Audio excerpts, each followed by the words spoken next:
अपने बच्चों को, जो इंटरमीडिएट के हमारे स्टूडेंट हैं, उनको हम बताएंगे हिंदी काव्य साहित्य का काल विभाजन। हिंदी काव्य साहित्य को आचार्य रामचंद्र शुक्ल जी ने 4 खंडों में बांटा है। उसका 4 डिवाइडेशन किया है, जिसमें पहला आपका है आदिकाल, दूसरा भक्ति काल, तीसरा रीति काल और चौथा आधुनिक काल। ये 4 काल हुए, जिसमें हम आज आपको 2 काल के बारे में बता पाएंगे, क्योंकि टाइम कम होता है, क्लास का तो है नहीं। क्लास होता तो हम आपको डिटेल में बताते, इसलिए 2 का ही हम आज अध्ययन करते हैं। जिसमें पहला हम आपको बताते हैं आदिकाल। इस काल में प्रमुख कवि चंद बरदाई, नरपत नाल, अब्दुल रहमान, जगदीप आदि को कहा जाता है। वैसे स्पेशल तौर पे हिंदी का प्रथम कवि सराफा को माना जाता है।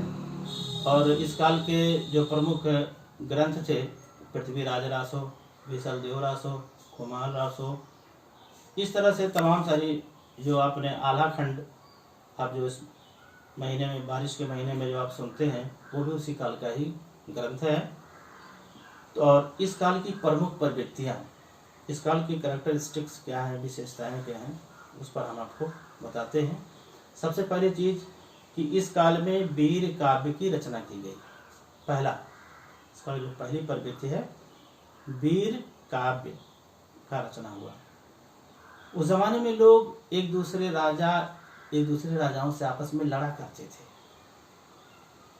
अपने प्रशासन, अपने साम्राज्य का विस्तार करने के लिए लोगों पर हड़पते थे, लोगों पर आक्रमण करते थे।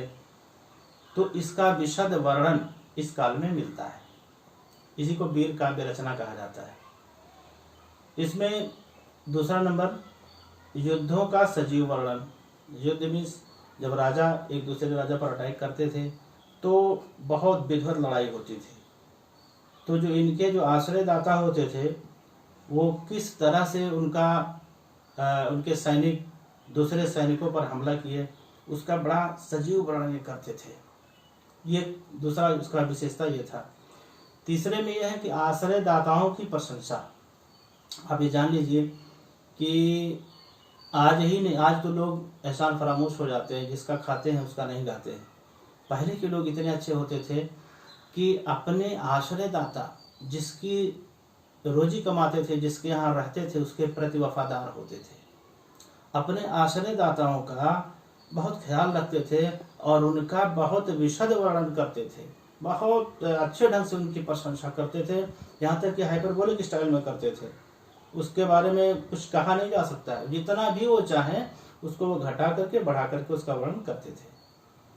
उसके बाद हम चौथे में देते हैं वीर तथा श्रृंगार रसों का प्रयोग।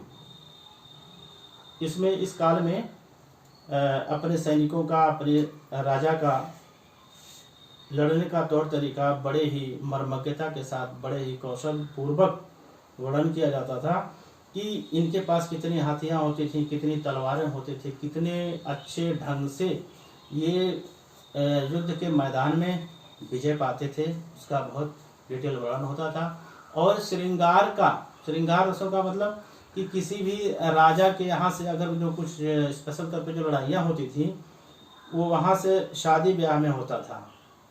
एक राजा चाहता था कि अगर किसी दूसरे राज्य में कोई बच्ची है, खूबसूरत है, तो हम उसको अपने यहाँ लाएंगे, और इसी को लेकर के वो लड़ाइयाँ लड़ते थे। इसलिए श्रृंगार का भी इसमें उचित प्रयोग हुआ है। और पांचवा में बताते हैं आपको कि नैतिक आदर्शों का प्रचार प्रसार।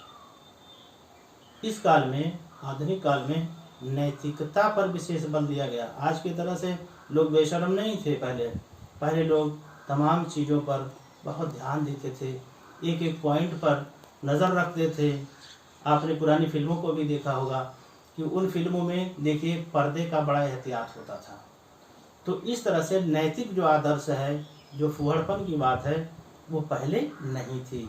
इस काल की ये प्रमुख विशेषता मानी जाती है। तो ये रहा आपका आदिकाल। अब हम दूसरे काल की बात करते हैं, जिसको हम कहते हैं भक्ति काल। भक्ति काल तो हकीकत में अपने आप में बहुत बड़ी चीज़ होती है, क्योंकि भक्ति के ही बल पर हम अपने ईश्वर की प्राप्ति करते हैं।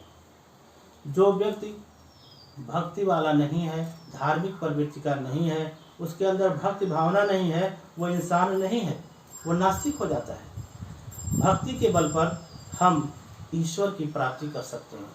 हमारी सच्ची आराधना हो, सच्ची उपासना हो, तो हम ईश्वर तक आराम से पहुंच सकते हैं। हमारा जीवन धन्य हो जाता है। हमारा जीवन आदर्श जिस पर्पज के लिए कुदरत ने हमें पैदा किया, हकीकत मायने में वो अदा हो जाता है। तो भक्ति काल में हम आपको बताते हैं कि इसमें जो है सगुण और निर्गुण ब्रह्म की बात हम करते हैं। सगुण और निर्गुण इसमें भक्ति काल के मेन पॉइंट में आता है। भक्ति काल में सगुण ब्रह्म और निर्गुण ब्रह्म दो होता है। आप जानते हैं जब भक्ति का आरंभ हुआ तो लोगों ने सोचा कि सगुण ब्रह्म के अंदर ये सोचा कि हमें एक हमारे सामने एक सिंबल होना चाहिए ईश्वर का। उन्होंने साकार रूप की उपासना की। ईश्वर के साकार रूप की उपासना को ही हम सगुण ब्रह्म कहते हैं। और निर्गुण ब्रह्म में ईश्वर का निराकार रूप होता है। उसमें जाके मुख माथा नहीं और नहीं रूप कुरूप। उसमें कोई सिंबल, कोई ट्रेस नहीं होता है। वो निराकार के है ईश्वर, उसकी सत्ता है, उसकी महिमा है। क्योंकि अगर ईश्वर नहीं है तो ये सारा संसार, इसका संचालन, इसका कौन है, इसका प्रेजर्वर, इसका डिस्ट्रॉयर कौन है? आसमान, जमीन और उसके बीच में जो सारे क्रियाकलाप होते हैं, इसको कौन एक्टिवेट करता है? लास्टली हम इस पॉइंट पे पहुंचते हैं कि हकीकत में ईश्वर है और वो एक है। उसी ने सारी दुनिया को बनाया। उस ईश्वर की बात हम करते हैं। तो इसमें सगुण ब्रह्म में जो है, आप आगे बढ़ेंगे तो देखेंगे इसमें दो ग्रुप हो गया। सगुण में दो ग्रुप हो गया, एक राम भक्ति हो गया और एक कृष्ण भक्ति हो गया।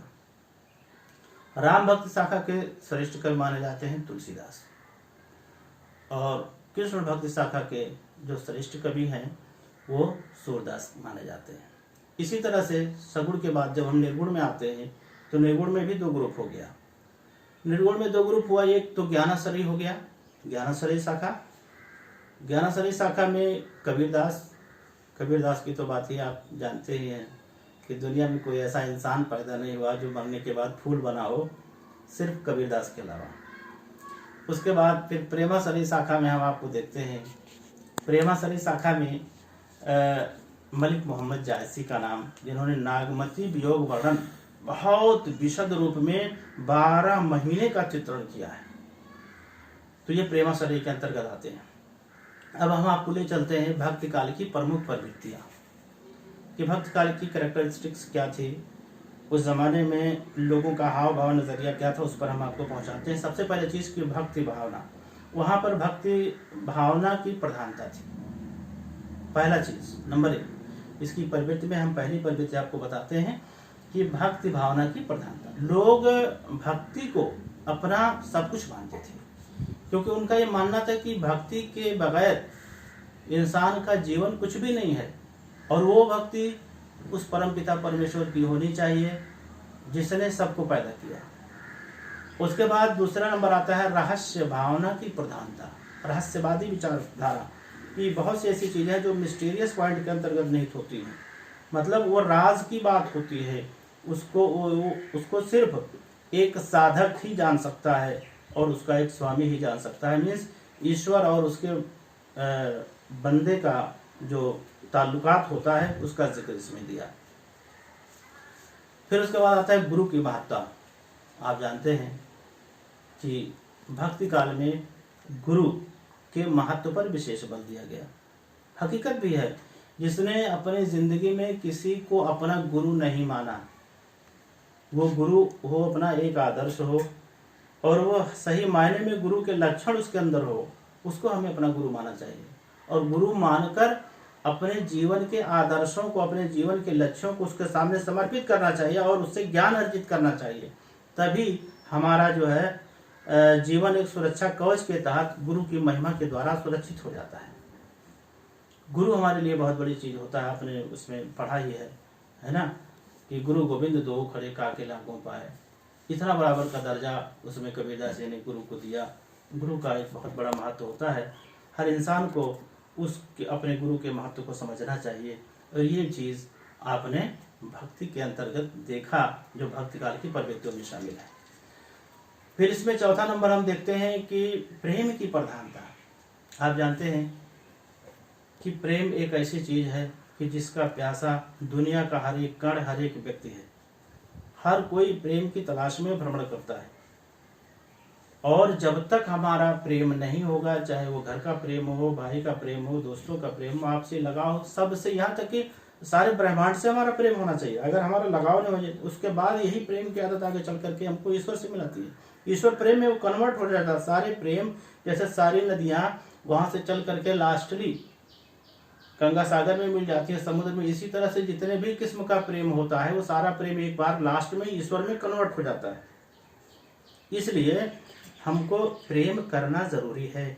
हमको हर तरह का प्रेम करना चाहिए, क्योंकि वही प्रेम लास्ट ले जाकर के हमको ईश्वर में विलीन कर देता है।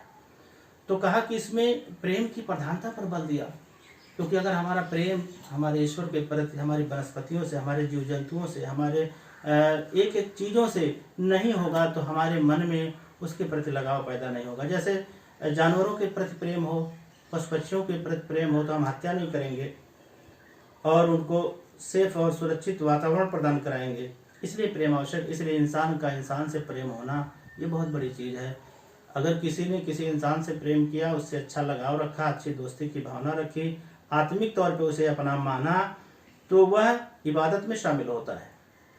इसलिए भक्ति भावना में गुरु की महत्ता के बाद प्रेम की प्रधानता का बहुत बड़ा अंश मिला। उन्होंने प्रेम को अपनाया और प्रेम के बल पर ईश्वर तक पहुंचने की कोशिश की। ये सबसे अच्छी लाइन रही भक्ति काल की। फिर उसके बाद हम लास्ट में आते हैं सुधारवादी दृष्टिकोण। सुधारवादी दृष्टिकोण का मतलब होता है कि इनका आराधना, इनका उपासना, इनका प्रेम, इन तीनों चीजों का मेन जो झुकाव था वो समाज में कुरीतियों और अत्याचारों का अंत करना था।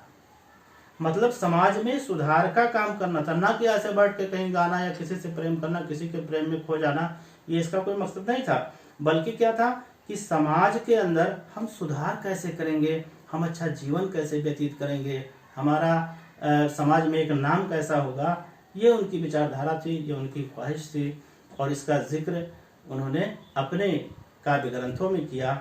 तो इस प्रकार मैंने आपको आज आदिकाल और भक्ति काल का डिटेल दिया, और उसके बाद जो दो और बचते हैं रीतिकाल और आधुनिक काल, उसका वर्णन हम नेक्स्ट वीडियो में आपको देंगे। तब तक के लिए बाय। ओके।